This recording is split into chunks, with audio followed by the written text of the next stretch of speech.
तर या ठिकाणी आपण मार्च 2024 गणित भाग 2 ही बोर्ड प्रश्नपत्रिका अभ्यासत आहोत. मराठी माध्यम यामध्ये आपण प्रश्न दुसरा ए अभ्यासत आहोत.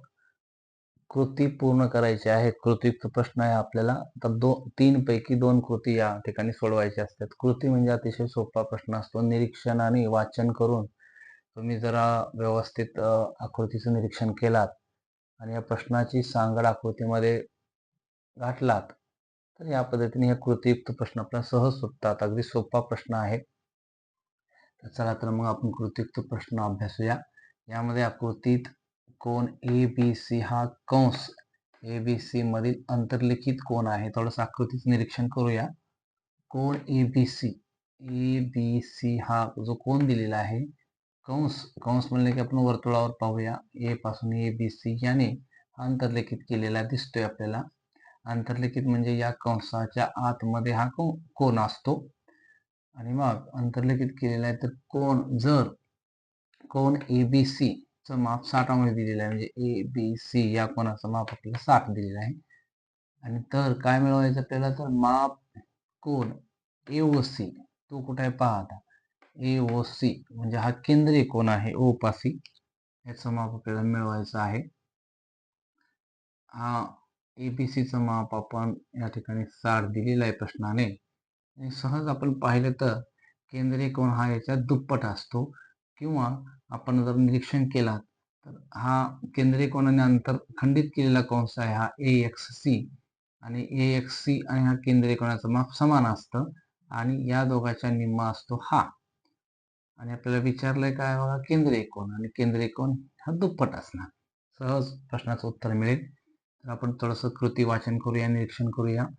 कोन ABC बरोबर 1/2 कंस AXC हा अंतरखंडित कंस आहे आणि मग अंतर्लिखित कोनाचं माप हे कंसाच्या कसं असतं निम्म असतं याच्या निम्म आणि मग हा इथं आपण कोणता गुणधर्म असेल अंतर्लिखित कोनाचे प्रमेय इथे लिहू शकतो. अंतर्लिखित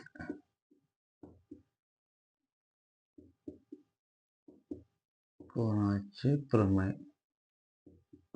त्यानंतर अंतर्लिखित कोनाचं माप आपल्याला 60 दिलेलं आहे जशास तसे बरोबर 1/2 मापकंस AXC आणि मग हा मापकंस AXC इथला 2 मात्र इकडं काय होईल या ठिकाणी भागाकारातली व्यस्त क्रिया गुणाकारात आणि 60 गुणिले 2 म्हणजेच काय होणार आहे sin 2 12 120 अंश होईल. 2 छेदातला गुणाकारात गेला. त्यानंतर परंतु कोण AOC हा AOC आकृतीत पहा तो समान आहे कंस या अंतरखंडित कंसाशी आणि म्हणजेच काय कंस या ठिकाणी AXC कंसाची व्याख्याच आहे की आपल्याला केंद्रीय कोनाचं माप हे अंतरखंडित कंसा एवढं असतं.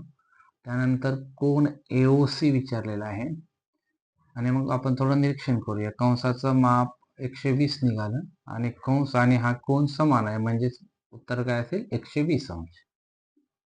कोन AOC चं माप असेल 120 अंश. अतिशय सोपे प्रश्नकृती असतात. आपण तर थोडंसं शांत डोकं ठेवून विचार केला तर प्रश्नाचं उत्तर मिळतं. त्यानंतर आपल्याला पुढची कृती आहे साइन वर्ग थीटा अधिक कॉस वर्ग थीटा ची किंमत काढायची आहे. आकृती पण दिलेली आहे. आकृती निरीक्षण केलं तर एक कोन काटकोन दिसतोय, एक थीटा दिसतोय. त्यामध्ये कृती आहे त्रिकोण ABC मध्ये कोन ABCचं माप 90 म्हणजे हा कोन जो आहे B नावाचा तो काटकोन आहे. त्यानंतर कोन C थीटा दिलेला आहे. आणखीन काय वापरलंय तर AB वर्ग अधिक BC वर्ग बरोबर टिंबटिंब पायथागोरस प्रमेय. आपल्याला माहित आहे या ठिकाणी जर काटकोन त्रिकोणामध्ये एक कोन काटकोन असेल त्याच्या समोरली बाजू कर्ण असते म्हणजे त्या ठिकाणी पायथागोरस संबंध काय कर्णाचा वर्ग बरोबर उरल्या दोन बाजूंच्या वर्गाची बेरीज.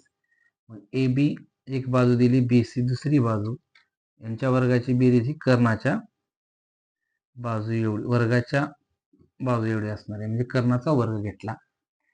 त्यानंतर दोन्ही बाजूंना AC वर्गने भागलंय म्हणजे मग आपण जसं AC भागिले AC वर्ग अधिक BC वर्ग भागिले AC वर्ग बरोबर दोन्ही बाजूंना भागलेला आहे. आणि मग या ठिकाणी वर्ग वेगळा न घेता कंसाचा वर्ग घेतलेला आहे. AB छेद AC कंसाचा वर्ग अधिक BC छेद AC कंसाचा वर्ग बरोबर. आता इथं काय AC वर्ग भागिले ती किंमत 1 येईल. AC भागिले AC म्हणजे 1. त्यानंतर काय केलेलं आहे बघा, परंतु AB छेद AC बरोबर चौकट. आपण थोडंसं आकृतीचे निरीक्षण करूया. आकृतीत या दोन बाजू कुठं आहेत पाहूया. AB भागिले AC. AB म्हणजे ही बाजू आहे आणि AC हा कर्ण आहे. आणि म्हणजे या दोन बाजूचं गुणोत्तर म्हणजेच कोणतं गुणोत्तर येईल? या कोणासमोरली बाजून भागिले कर्ण म्हणजे साइन थिटा येतो. उत्तर काय असेल? साइन थिटाचं म्हणणं काय आहे तर त्या कोणासमोरली बाजू भागिले कर्ण हे गुणोत्तर असतं. म्हणजेच या ठिकाणी साइन थिटा. त्यानंतर BC भागिले AC आकृतीत निरीक्षण करूया. BC या कोणालगतची बाजू आणि AC भागिले म्हणजे कर्ण. कोणालगतची बाजू भागिले कर्ण म्हणजे कोणतं गुणोत्तर आहे? कॉस. या ठिकाणी लगतची बाजू भागिले कर्ण म्हणजेच कॉस गुणोत्तर असतं आणि म्हणून याची किंमत आहे कॉस थिटा. त्यानंतर म्हणजेच आपल्याला या ठिकाणी AB छेद AC त्याचा वर्ग आहे म्हणजे साइनचा वर्ग अधिक BC छेद AC याचा वर्ग म्हणजेच या ठिकाणी याची किंमत किती आहे? कॉस आहे. कॉसचा वर्ग बरोबर या ठिकाणी काय आहे? किंमत 1 असेल. हे सूत्रच आहे. अशा पद्धतीने या कृती थोडं निरीक्षण केला तर त्या सोप्या असतात.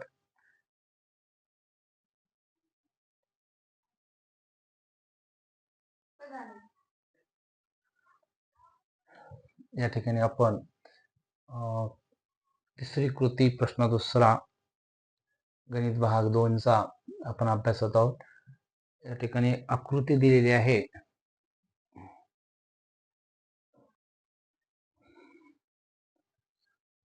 तर आपण निरीक्षण करूया. सोबतच्या आकृतीमध्ये चौरस ABCDच्या बाजू वर्तुळाला स्पर्श करतात आपल्याला दिसतोय. या ठिकाणी हा चौरस आहे ABCD. चौरसाच्या बाजू समान असतात आणि त्या वर्तुळाला स्पर्श करत आहे ते दिसते आपल्याला 4 बाजू. त्यानंतर AB अंतर 14 सेंटीमीटर म्हणजेच चौरसाच्या एक बाजू दिलेले सर्व बाजू समान असतील. छायांकित भागाचं क्षेत्रफळ काढा. आकृतीचं निरीक्षण जर आपण केलात तर या ठिकाणी चौरसाला आतून एक वर्तुळ स्पर्श करतोय दिसतोय आणि मग छायांकित भाग म्हणजे जो भाग राहिला चौरसाच्या आत आणि वर्तुळाच्या बाहेर तो छायांकित भाग आहे त्याचं क्षेत्रफळ काढायचं आहे. तुम्हाला आकृती पहिल्या प्रश्न लक्षात आला असेल कारण चौरसाच्या क्षेत्रफळातून जर वर्तुळाचं क्षेत्रफळ वजा केलं तर आपल्याला छायांकित भाग मिळतो. अशी ही कृती दिलेली आहे. यामध्ये छायांकित बघा चौकोन ABCD चौरसाला एक वर्तुळातून स्पर्श करते करीत आहे. AB बरोबर 14 सेंटीमीटर. कृती चौरसाचे क्षेत्रफळ आपल्याला माहित आहे. आपण थोडंसं लक्षात घ्यावं. चौरसाचे क्षेत्रफळ म्हणजे बाजूचा वर्ग म्हणजे बाजू गुणिले बाजू असेल आणि मग उत्तर काय असेल? बाजूचा वर्ग. त्यानंतर बाजूचा वर्ग या ठिकाणी दिलेलं पण आहे. 14चा वर्ग 14 गुणिले 14 196 हा गुणाकार येतो. त्यानंतर वर्तुळाचे क्षेत्रफळ थोडंसं आपण आठवूया. वर्तुळाचं क्षेत्रफळ काढण्यासाठी सूत्र आहे काय आहे? थोडंसं आठवला तर पाय r वर्ग आहे आणि मग पायची इथं खाली उत्तर पण दिलेलं आहे. पायची किंमत 22/7 7 r चा वर्ग 7 गुणिले 7. या ठिकाणी आपल्याला AB हा या ठिकाणी व्यास होईल आणि मग त्याच्या निम्म ती त्रिज्या असणार आहे. म्हणून या ठिकाणी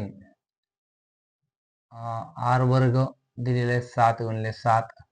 त्याचबरोबर आपण हा गुणाकार भागाकार केला तर ते उत्तर ते पण दिलेले 154 सेंटीमीटर वर्ग.